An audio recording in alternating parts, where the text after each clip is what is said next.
বন্ধুরা, আজ আমি নিয়ে এসেছি মাছের ডিমের মশলা কারি। আমি উনুন জ্বালা দিয়েছি, দিয়ে আমি কড়ার মধ্যে জল দিয়ে দিচ্ছি। এইবার আমি জলটার মধ্যে 1 চামচ নুন দিয়ে দিচ্ছি। এবার এখানে হলদিও দিয়ে দিচ্ছি জলটার মধ্যে। জলটা হলুদ কালার হয়ে এসে গেছে। এইবার আমি মাছের ডিম নিয়েছি, জলটা গরম হয়ে গেছে। আমি এই গরম জলের মধ্যে ডিমটা তুলে দিচ্ছি। এখানে 300 গ্রাম ডিম আছে। দেখো ডিমটা ফুটে উঠেছে। এই ডিমটা কেন হলদি জলে দিলুম, ডিমটাকে ফুটিয়ে নিলে এর যে গ্যাস গন্ধ, ডিমের একটা আঁচটে গন্ধ, সেইটা কেটে যাবে। ডিমের গ্যাস গন্ধটা কেটে যাবে, আর খেতেও কিন্তু গ্যাস গন্ধটা কেটে যাওয়া মানে খেতে ভালো হয়ে যাওয়া। আমি একবার ডিমটা তুলে নিচ্ছি। এখানে একটা বাটি নিয়েছি, বাটিতে ডিমটা তুলে নিচ্ছি। এখানে আমি একটা পাওনার সাহায্যে ডিমটা তুলে নিচ্ছি। ডিমটা আমি এখানে কড়া সেদ্ধ করে জলে যে সেদ্ধ করে তুলে নিয়েছি জল থেকে ছেঁকে। এইবার আমি কাঁচা লঙ্কা, পেঁয়াজ দেখো একদম গুঁড়ো গুঁড়ো করে কেটে নিয়েছি। কাটা পেঁয়াজগুলো দিয়ে দিলুম। এখানে কাঁচা লঙ্কাগুলো দিয়ে দিলুম। 1 চামচ আদা রসুন বাটা দিন। এখানে 2 চামচ বেসন দিচ্ছি। স্বাদ মতো নুন দিচ্ছি। এখানে একটা ডিম ফাটিয়ে নিয়েছি।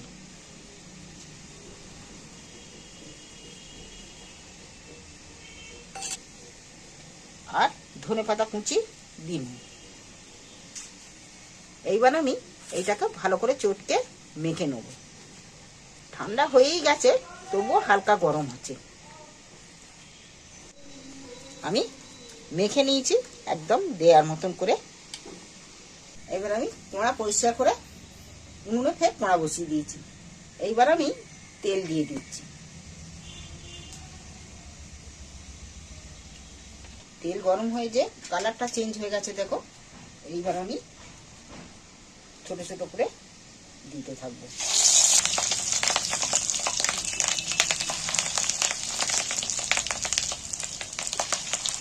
একটা একটা করে আমি অনেকগুলোই এর মধ্যে দিয়ে দিয়েছি।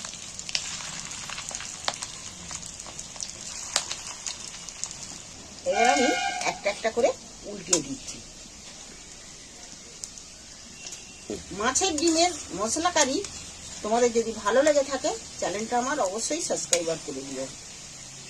আর মাছের ডিমটা অনেক রকম করে খেয়েছো, কিন্তু এইভাবে মাছের ডিম রান্না করে ডিমের এই রেসিপি করে খেলে তোমাদের মুখে লেগে থাকবে। একবার অবশ্যই বানিয়ে খেয়ে দেখবে। ভালো লেগে থাকলে তাহলে অবশ্যই একটা লাইক করবে, আর কমেন্ট শেয়ার করতে একদম ভুলবে না।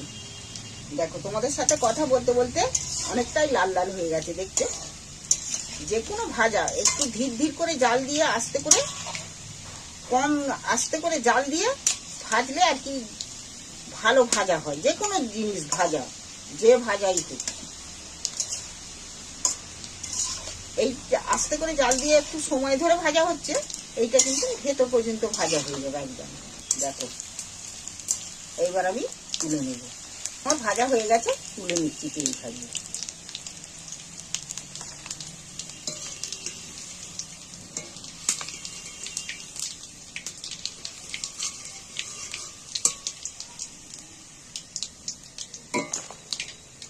আমি আস্তে আস্তে একটা একটা করে ফের দিয়ে দিই। আবারও আমি একটা একটা করে ফের উল্টিয়ে দিচ্ছি। এক পিঠ করে হয়ে গেছে।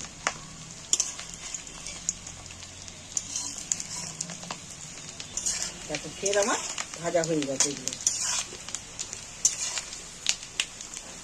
একদম সুসা আওয়াজ নেই, কিচ্ছু নেই, ফের ভাজা হয়ে গেছে। এইবারও আমি তুলে নিচ্ছি ফের।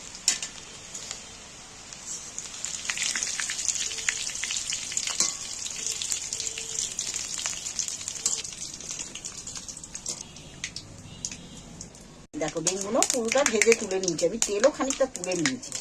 এইবার আমি দেখো ওই ডিম ভাজা তেলেতে আলু ছোট ছোট করে গোল গোল করে কেটে রেখেছি, আলু কাটা আলুগুলো এর মধ্যে তুলে দিচ্ছি। আলুগুলো ভালো করে নাড়াচাড়া করে ভালো করে ভেজে নেব। আলুগুলোর মধ্যে সামান্য একটু নুন দিয়ে দিই, সামান্য একটু হলদিও দিয়ে দিচ্ছি। এইবার আমি তেলটার মধ্যে নাড়াচাড়া করে ভেজে নেবো ভালো করে। আলুটা নুন হলদি দিয়ে ভাজলে সেই আলু খেতে স্বাদ আসে, খেতে ভালো হয় আলুটা। আলুগুলো আমার লাল লাল করে আলুগুলো ভাজা হয়ে গেছে। এবার আমি তুলে নিচ্ছি আলুগুলো।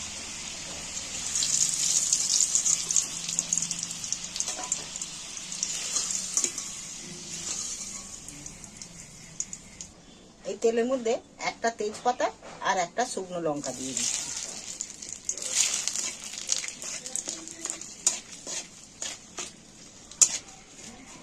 ভাজা আমার হয়ে গেছে। এইবার গুঁড়ো করে পেঁয়াজ কাটাগুলো দেখো, গুঁড়ো করে পেঁয়াজ কেটে রেখেছি, কাটা পেঁয়াজগুলো তুলে দিচ্ছি তেলের মধ্যে।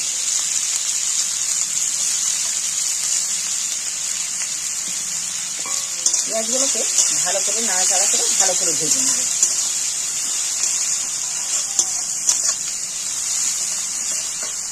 দেখো পেঁয়াজটা আমার অনেকটা নরম হয়ে গেছে, লাল হয়ে এসছে।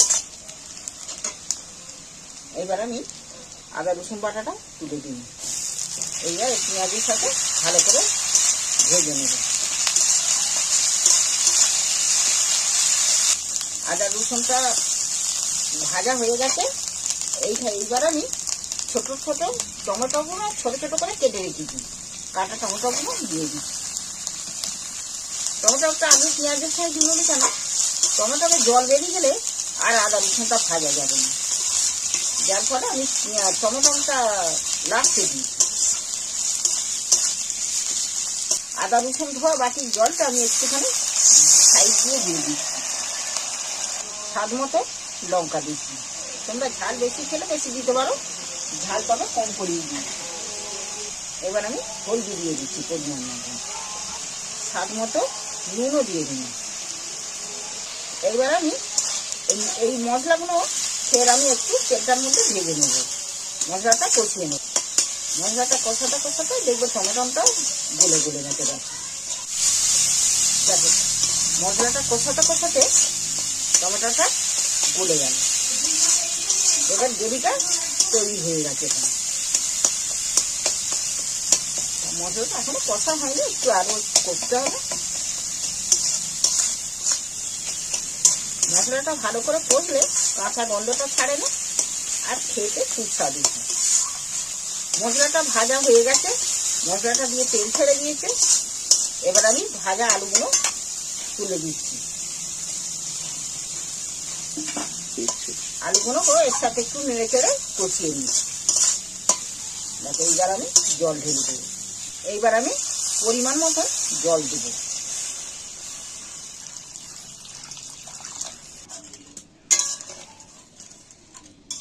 এইটা একটু ফুটে উঠুক।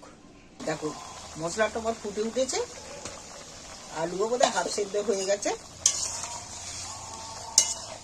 ডিমগুলো তুলে দিচ্ছি। ঝালটা ফুটে উঠেছে, ডিম তুলে দিচ্ছি। ডিমের এই মশলা কারি তোমরা একবার অবশ্যই বানিয়ে খেয়ে দেখো। আমি এটা আলুগুলো ডিমটা ভালোভাবে সেদ্ধ হওয়ার জন্য আমি একটা কাঁচি নিয়ে সেদ্ধ দিয়ে দিচ্ছি।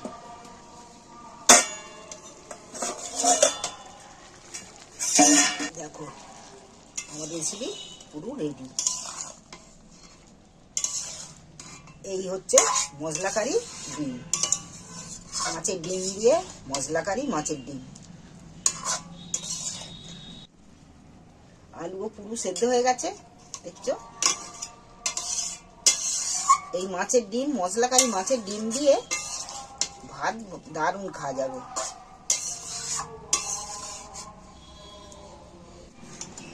দেখো এই আমার রেসিপি রেডি। ঢেলে ফেললাম আমি। মশলা কারি মাছের ডিম তোমাদের ভালো লাগলে তাহলে চ্যানেলটা আমার সাবস্ক্রাইবার করে দিও। অবশ্যই এইভাবে একবার বাড়িতে বানিয়ে খেয়ে দেখবে। মাছের ডিম অনেক রকম করে অনেক কিছুই টক ঝাল করে খেয়ে দেখেছো, কিন্তু এইভাবে একবার মশলা কারি একবার ঝাল করে খেয়ে দেখবে। এইটা মুখে লেগে থাকার মতো। এইটা একবার খেলে বারবার খাবে। ভিডিওটি ভালো লেগে থাকলে লাইক, কমেন্ট, শেয়ার করবে।